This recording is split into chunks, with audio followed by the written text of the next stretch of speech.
सुनो बैलून साला धुक धुक करे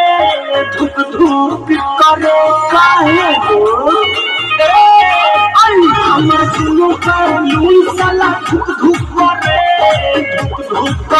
सैया ऊपर कबर नीचे हाथ वाले पीछे पीछे सब हाला करे मुंह हाथ चुप चुप करे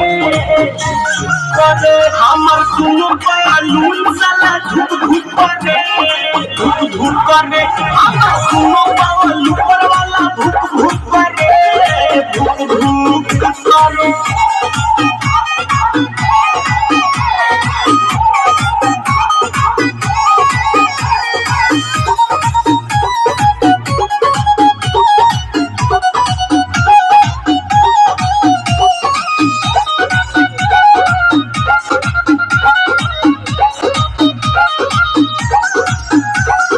जाने का बोलमुआ के भई बाटे मोती लागता जवनिया के कोई दी छाती जाने का बोलमुआ के भई बाटे मोती लागता जवनिया के कोई दी छाती नहीं करेला राम जब करेला के काम लगातार करे कब रुक करे हमर दुनो बैलून साला धुक करे हमर दुनो बैलून ऊपर वाला धुक करे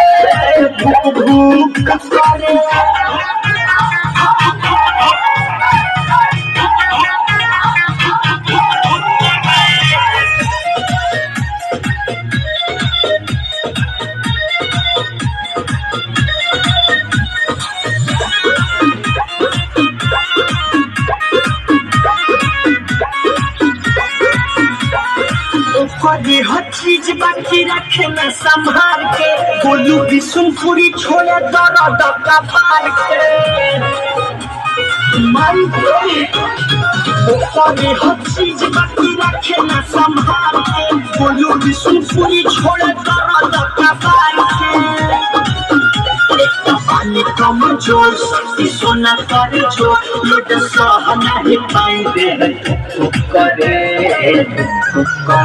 हमर दुनो बैलून साला धुक करे हमर दुनो बैलून ऊपर वाला धुक करे